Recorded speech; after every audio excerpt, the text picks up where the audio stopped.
হারামের সরকার আমরা মানি না, মানব না। এই অবৈধ সরকার মানি না, মানব না। মাফিয়া সরকার মানি না, মানব না। এবার এই রকমই স্লোগান উঠল।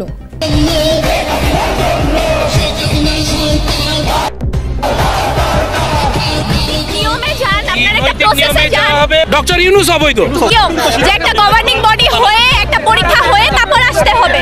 কারণ যদি সংবিধান থাকে তাহলে আমাদের জন্য ভয়াবহ কিছু খবর অপেক্ষা করছে। তার একটি হচ্ছে প্রধানমন্ত্রী শেখ হাসিনা যিনি ছিলেন অতীতে, তিনি এখনো প্রধানমন্ত্রী। কেন বলছি?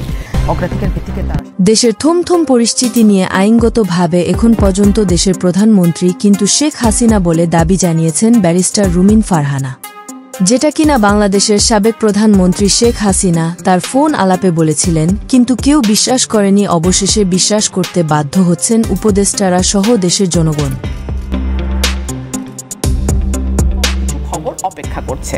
তার একটি হচ্ছে প্রধানমন্ত্রী শেখ হাসিনা যিনি ছিলেন অতীতে, তিনি এখনো প্রধানমন্ত্রী। কেন বলছি? একজন নেত্রী যদি দেশে ছেড়ে পালিয়ে যায় তাকে তার পদত্যাগপত্র জমা দিয়ে যেতে হবে, এটা কিন্তু আইনে লেখা আছে। কিন্তু সেটা করার সময় পায়নি এই বাংলাদেশের সাবেক প্রধানমন্ত্রী শেখ হাসিনা।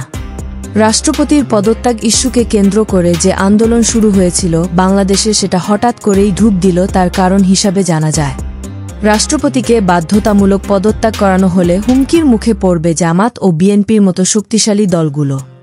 এই রাষ্ট্রপতিকে পদত্যাগ করানো হলে নতুন রাষ্ট্রপতি নিয়োগ হলে নির্বাচন অনেক দূর পিছিয়ে পড়বে বলে জানা যায় গণমাধ্যম থেকে। অবশেষে সেটা বুঝতে পেরে রাষ্ট্রপতিকে পদত্যাগ না করার আহ্বান জানিয়েছেন বিএনপির মহাসচিব মির্জা ফখরুল ইসলাম আলমগীর।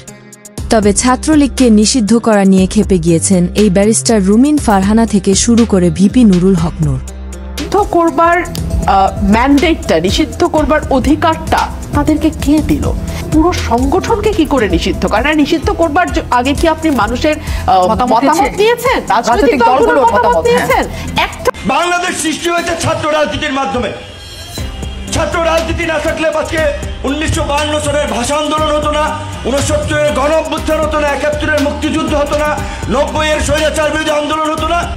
কাজে যেই গণ অভ্যুত্থানের স্পিডের ভিত্তিতে আপনারা আজকে পদে বসে আছেন, দায়িত্ব পালন করছেন, আপনারা কিভাবে ছাত্র রাজনীতি নিষিদ্ধের কথা বলেন? ভিডিওটি ভালো লাগলে অবশ্যই চ্যানেলটি সাবস্ক্রাইব করে একটি লাইক দিয়ে আপনার মূল্যবান মতামত আমাদেরকে কমেন্ট করে জানিয়ে দিতে পারেন।